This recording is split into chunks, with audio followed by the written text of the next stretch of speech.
नमस्कार। आज मैं फिर आपके सामने अपराध की एक और घटना लेकर आया हूँ। आज के अपराध की घटना हालिया है, हाल फिलहाल की है। प्रदेश वही अपना उत्तर प्रदेश, जिला है बस्ती। हुआ कुछ यूँ कि अभी हाल यानी 20 नवंबर 2025 को उत्तर प्रदेश के इसी बस्ती जिले के थाना परशुरामपुर के गांव बेदीपुर में शाम को 7-8 बजे हल्ला हुआ। 112 यानी केंद्रीय कंट्रोल रूम और थाने पर यह सूचना आई कि गांव के ही एक लड़के अनीश की अभी अभी गांव में किसी ने गोली मारकर हत्या कर दी। सूचना गंभीर थी। पुलिस फौरन मौके पर पहुंची। मौके पर पहुंच के उसने देखा कि उसके घर से 20 कदम की दूरी पर अनीश के माथे पर सटाकर गोली मारी गई थी और उसकी मौके पर ही मौत हो गई थी। पुलिस ने फौरन पूछना शुरू किया और ये पता लगा कि अभी हाल में ही 10 तारीख को 10 नवंबर को ही अनीश की शादी हुई थी। ये पूछने पर कि उसकी पत्नी कहाँ है, तो उन्होंने कहा पत्नी उसकी रहने वाली गोंडा की थी और शादी के बाद जो जल्दी वाली विदाई होती है, चौथी वाली टाइप की, वो उसमें वो अपने मायके गई हुई है।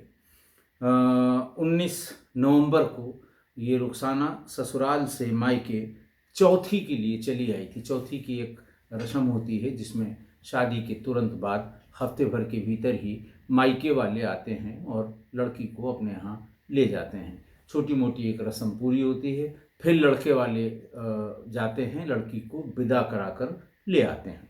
तो उसी रस्म को पूरा करने के लिए रुखसाना के घर वाले उसे 19 नवंबर को अपने यहाँ ले गए थे, यानी गोंडा की रहने वाली थी, गोंडा ले गए थे। लेकिन इसी बीच में उसके अगले ही दिन 20 नवंबर को उसके गांव में घर से 20 कदम की दूरी पर गोली मारकर हत्या कर दी। खैर, पुलिस ने तुरंत इसको कोरिलेट करने की कोशिश की कि शादी एकदम हाल की है और शादी के बाद की ये घटना है, हो न हो ये कुछ शादी से ही रिलेटेड होगी। दोनों के मोबाइल फ़ोन की सीडीआर की एनालिसिस की गई। एनालिसिस से ये पता लगा कि लड़की यानी रुखसाना की शादी के बाद भी एक नंबर पर लगातार लंबी लंबी बातें हो रही थीं। उसको जब आइडेंटिफाई किया गया तो ये पता लगा कि जिस गांव की रुखसाना है उसी गांव का एक लड़का है रिंकू कनौजिया, जिसके पास ये मोबाइल फ़ोन है या जिसके नंबर से वो बराबर कांटेक्ट में है, बात कर रही है। खैर, पुलिस वालों ने उसको पहले अच्छी तरह से एनालाइज कर लिया किस तरह का संबंध हो सकता है। फिर उसे रुखसाना के गांव से, पहले तो रुखसाना को खबर की गई कि आपके पति की हत्या हो गई है। वो रुखसाना वहाँ से और रुखसाना के पूरे घर वाले भाग कर यहाँ आए। किसी की कुछ समझ में नहीं आ रहा था कि आखिरकार ये हत्या क्यों हुई, क्योंकि अनीश के घर वाले भी यही कह रहे थे कि हमारी किसी से इस तरह की दुश्मनी नहीं है कि इसकी हत्या की जा सके।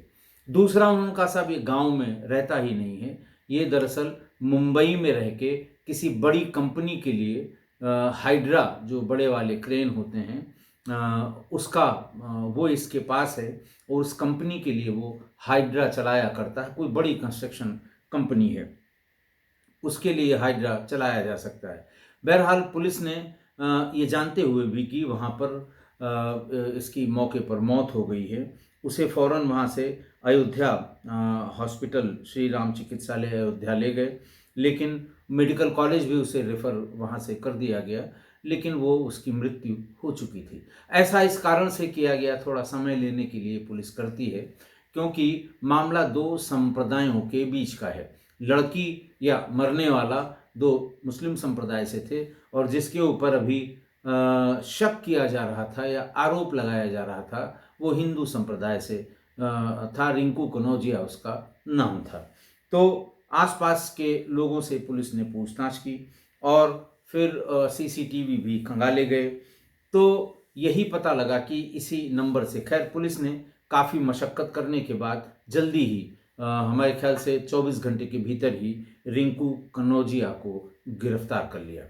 रिंकू कनौजिया की गिरफ्तारी के बाद उसने बहुत ऐसी बात बताई। उसने कहा कि साहब, हमारे और रुखसाना के 2 साल से संबंध हैं।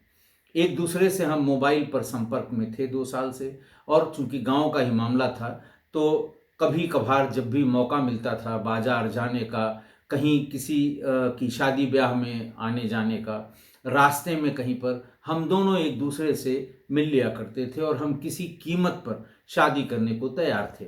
लेकिन इसी बीच में रुखसाना के घर वालों ने उसकी शादी तय कर दी। ये देख कर कि लड़का अच्छा है, अपने परिवार भर को कमा लेता है, मुंबई में रहता है, देखने सुनने में अच्छा है, तो उसकी शादी तय कर दी गई।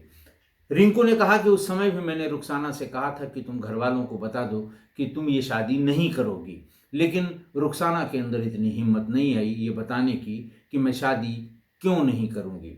बहरहाल ज़बरदस्ती कह लीजिए, उसके मानसिक ज़बरदस्ती कह लीजिए, क्योंकि शादी ये ज़बरदस्ती नहीं हुई थी, सारे नात हित रिश्तेदारों की मर्जी से और सबके सामने ये शादी संपन्न हुई और शादी के बाद वो अपने ससुराल भी चली गई। लेकिन ये बात उसे पसंद नहीं आई। चौथी में जैसे ही वो लौट कर आई है 19 नवंबर को, 10 नवंबर की शादी थी इसकी, और 19 को जब वो चौथी के लिए, 13 नवंबर को शादी थी, 10 तारीख को वो मई से आया था, 13 को उसने शादी की और 13 से लेके 19 तक वो अपनी पत्नी के साथ अपने घर पे रहा।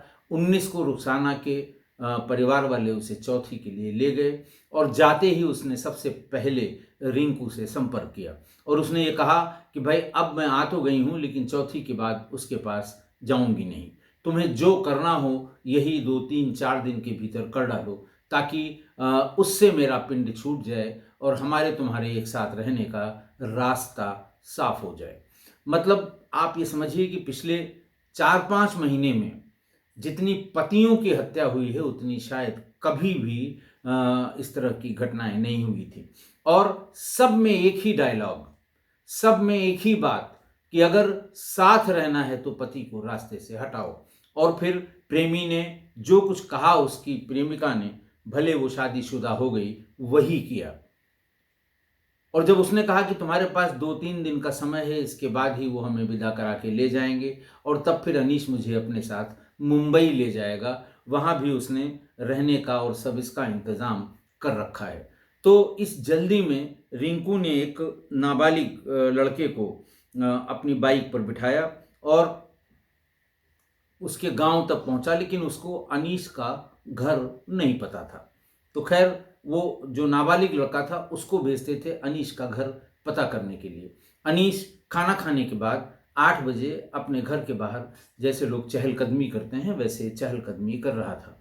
आने जाने वाले किसी ने बताया कि तुम घर पूछ रहे हो, अनीश वो सामने अपने दरवाजे पर टहल रहा है। खैर, मोटरसाइकिल से रिंकू कनौजिया वो नाबालिग उसके पास गए और उससे किसी दूसरे का घर पूछने के बहाने उससे बातचीत करने लगे। और जैसे ही 5 कदम अपने घर के दरवाजे से 10 कदम वो आगे की तरफ, वो घर दिखाने के लिए या रास्ता दिखाने के लिए आगे बढ़ा, बिल्कुल हल्का सा अंधेरा जहाँ दिखाई पड़ा, अपना तमंचा निकाल कर उसके माथे पर सटाकर गोली मार दी। पूछा गया कि माथे पर गोली, उसने कहा साहब, माथे पर गोली मारने के बाद फिर बचने की संभावना नगण्य रहती है, किसी कीमत पे वो बच नहीं सकता। मारने को तो आप सीने पर मार दीजिए, पीठ पे मार दीजिए, लेकिन कभी कभी गोली सटीक बैठती नहीं और फिर अस्पताल में जाकर वो आदमी बच जाता है। और मुझे पता था कि अगर ये बच जाएगा तो मेरे लिए बहुत ही घातक होगा, इसलिए मैंने कोई भी रिस्क लेने के बजाय उसके माथे पर बीचों बीच सटाकर गोली मार दी। खैर, ये बात पोस्टमार्टम में भी आई, क्योंकि वो सिर पर मारी गई गोली वो थ्रू एंड थ्रू, वो भी तमंचे से, बाहर नहीं निकलती, कम निकलती है, लिहाजा वो गोली सिर के भीतर ही फंसी रही और पोस्टमार्टम के समय उस गोली को निकाला गया। थाने में जब रुखसाना को भी पुलिस ने गिरफ्तार कर लिया, क्योंकि सीडीआर से ये साबित हो गया कि रुखसाना और रिंकू कनौजिया ने मिलकर इसकी हत्या रिंकू कनौजिया ने की और रुखसाना का उसका उसमें पूरा सहयोग था। रुखसाना को थाने पर लाया गया तो उसने कहा, पहले तो कहा कि मुझे इसके बारे में कुछ पता नहीं, क्योंकि उसकी हत्या उसके घर पर हुई थी, मैं अपने घर पर थी। जब गोली लगी, घर वालों ने सूचना बताई, तब मैं भी और मेरे घर वाले भी भाग कर गई, लेकिन मुझे इसने बताकर गोली नहीं मारी थी। वो इशारा कर रहा था, वो कर रही थी रिंकू कनौजिया के लिए, अपने प्रेमी के लिए, कि इसने मुझे ये नहीं बताया था, ये कह के नहीं गया था कि मैं उसे मार के लौटूंगा। 10 नवंबर को गांव बेदीपुर वो लौटा था। अनीश के मर्डर के बाद ग्रामीणों से पूछताछ की गई तो उन्होंने गोली की आवाज़ सुनने से इनकार किया। गोली की आवाज़ इसलिए कम शायद आई होगी क्योंकि पॉइंट ब्लैंक रेंज से अगर गोली मारी जाए तो उसकी जो आवाज़ होती है वो गोली के धंसने के साथ वो आवाज़ कम हो जाती है। वहाँ के थानाध्यक्ष झारखंडे पांडे ने बताया कि लाश में घाव बहुत गहरा था, गोली इतनी पास से मारी गई थी कि वो सिर के अंदर ही फंस गई थी और बाहर से दिख नहीं रही थी। खैर, गांव वालों ने ये भी बताया कि विदाई के दिन भी अनीश को धमकी दी गई थी। अनीश के बड़े भाई, जिनका नाम शोएब है, उन्होंने बताया कि अनीश के पिता शमसुद्दीन को, यानी उसने अपने पिता को ये बताया था कि विदाई के समय कुछ गुंडों ने अनीश की कार रोक ली थी, उसे धमकाया था कि तुम इसे अपने घर मत ले जाओ, अभी कुछ दिन इसे मायके में रहने दो। लेकिन इस बारे में उसने हमको सिर्फ बताया, यानी शोएब ने कहा कि मैं उसका भाई था, मुझे बताया, और ये कहा कि पिताजी को यानी फादर को मत बताना, इससे उनको धक्का लगेगा। और ये भी तय किया गया था कि इस धमकी की कोई रिपोर्ट पुलिस में दर्ज नहीं कराई जाएगी, नहीं तो शादी हो के अभी ये आई ही है और गांव में एक अलग तरह की बदनामी होगी।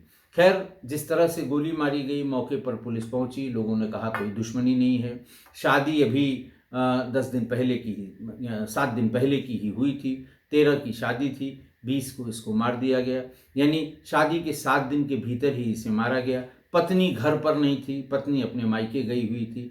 पुलिस को संदेह हो गया था कि कोई न कोई अपना इसमें शामिल है जिसकी वजह से ये हत्या हुई है। बहरहाल आरोपी रिंकू सिंह को गिरफ्तार कर लिया गया। एसपी बस्ती अभिनंदन सिंह के बारे में मैं कई बार बता चुका हूँ। अभिनंदन सिंह बरेली में जब मैं डीआईजी था तो ये बरेली के एसपी सिटी हुआ करते थे। यंग अफसर है, क्राइम के बारे में बड़ी अच्छी जानकारी रखता है और इस अफसर के अंदर विवेचना करने का या क्राइम को परसू करने का, क्रिमिनल्स को प्रोसिक्यूट कराने का मादा है। ये कई और ज़िलों में भी रहे हैं और बस्ती के पहले हमारे, जहाँ तक मुझे याद है, मिर्ज़ापुर ज़िले में ये एसपी था, जहाँ इसकी अच्छी इसके कार्यकाल की अच्छी यादें लोगों के मन में हैं। बहरहाल रुखसाना के खिलाफ भी उकसावे का और बाकी धाराओं के मुकदमे लगाने की तैयारी हो रही है ताकि उसे भी इस हत्या में शामिल होने का दंड दिलाया जा सके। लेकिन चूंकि रिंकू के घर से हत्या में इस्तेमाल किया गया देसी कट्टा, कारतूस और साजिश से जुड़े अन्य साक्ष्य बरामद कर लिए गए, इसलिए उसे तुरंत जेल भेज दिया गया। आज की घटना देखिए, शादी ब्याह के मामले में समाज एक अजीब से संक्रमण काल से गुजर रहा है। मैंने आपको बताया कि पहले लड़कियां, बहुएं, बेटियां ये जलाई जाती थी, मारी जाती थी, उत्पीड़न इनका किया जाता था, पूरा का पूरा ससुराल इसमें शामिल रहता था और मतलब हाहाकार मचा हुआ था। और फिर इसके लिए दहेज हत्या का एक कानून 304B आईपीसी में जोड़ा गया और दहेज हत्या में तमाम एविडेंस में ये भी, जो एविडेंस एक्ट में ये भी कहा कि एविडेंस का भार ये उस पर, आरोपी पर होगा। ये प्रोसिक्यूशन को साबित नहीं करना है, उसको ये साबित करना है कि वो आरोपी नहीं है या उसने ये गुनाह नहीं किया है। तो बहरहाल तमाम चेंजेस करने के बाद इसमें कुछ सुधार हुआ है। लेकिन उसके बाद ये मोबाइल का दौर आ गया। मोबाइल ने सबको सशक्त किया। हम अपने देश के विकास के हर क्षेत्र में ये हमारी जो समझ है, हमारे बच्चों में, हमारे छात्रों में, हमारे जो टेक्निकल इंस्टीट्यूट्स हैं उनके उसमें छात्रों ने इसका जो इस्तेमाल करके, टेक्नोलॉजी का इस्तेमाल करके बहुत कमाल कमाल काम किया है। और देश के सभी बड़े जो प्लेटफॉर्म्स हैं, सभी बड़ी बड़ी कंपनियां हैं जो हाई टेक्नोलॉजी से रिलेटेड हैं, उन सब में भारतीय छात्रों ने दबदबा बना कर रखा है। लेकिन उससे जो फ़ायदे हुए, उसका नुकसान ये हुआ कि अब हर हाथ में एक मोबाइल है। पहले मोबाइल महंगे हुआ करते थे। आज की तारीख में बाज़ार में मिलने वाले मोबाइल 5,000 से 50,000 तक की पहुंच वालों के लिए सुलभ है, सस्ता है, तुरंत उपलब्ध है। और अब इतनी बाइंग कैपेसिटी है सबकी कि वो 5,000 का कैमरा ले ले।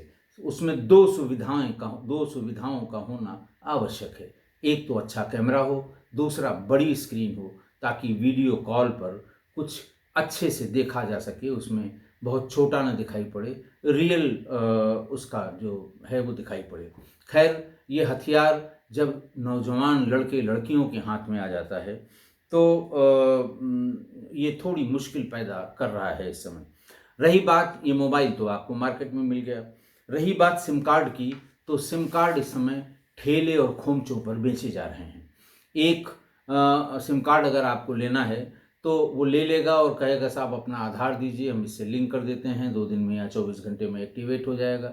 लेकिन अगर आपको जल्दी है, आप कुछ ऐसा काम करना चाहते हैं जिससे आपकी आइडेंटिटी डिस्क्लोज ना हो, तो उसको कुछ एक्स्ट्रा पैसे दीजिए, वो आपको एक्टिवेटेड सिम दे देगा। आप ले जाइए, तुरंत आपके नए मोबाइल फ़ोन में लगाएगा और कहेगा कॉल करके देख लीजिए एक्टिवेटेड सिम है। कैसे करता है वो? एक्टिवेटेड सिम जब वो करते हैं तो जैसे आपने एक आधार दिया अपने मोबाइल को लिंक करने के लिए या अपने मोबाइल की खरीद के लिए एक आईडी प्रूफ की तरह आपने दिया, उसकी फ़ोटोकॉपी उस फ्रेंचाइजी के पास, फ्रेंचाइजी कोई कंपनी का बड़ा अधिकारी ये नहीं चाहता कि उसकी कंपनी के सिम की बदनामी हो, फर्जी आइडेंटिटी पे लिए जाएं, कभी जांच हो तो उनकी भी गर्दन पकड़ी जाए। दरअसल जो सबसे नीचे के लेवल के उसके, जैसे जिसके पास फ्रेंचाइजी है, उसने कह दिया कि साहब एक दिन में अगर आप 20 सिम कार्ड बेचेंगे तो आपको हम ये इनाम देंगे, वो इनाम देंगे। और इसी लालच में जल्दी जल्दी एक्टिवेटेड सिम बेचने के लिए ये जो नीचे बेचने वाले हैं वो एक ही आधार कार्ड पे 20-20 सिम एक्टिवेट करके दे देते हैं। जांच में बाद में उनका जो होता है, लेकिन वो आपके आधार कार्ड से वो सिम आपको 20 लोगों को दे देंगे। और इसी सिलसिले में आजकल आप देखते होंगे रील्स में बहुत ढेर सारी वेबसाइट्स का एडवर्टीजमेंट आ रहा है कि अपना आधार कार्ड डालकर इस ऐप में आप ये देख सकते हैं कि आपके आधार पर कितने सिम चल रहे हैं। और मेरी भी सलाह है कि आप ज़रूर इसको एक बार चेक कर लें। सरकारी वेबसाइट्स भी हैं कुछ, और कुछ ढेर सारी प्राइवेट वेबसाइट्स हैं। आपको इसके एडवर्टीजमेंट सब जगह, इंस्टा पे और यूट्यूब पे सब जगह मिल जाएंगे।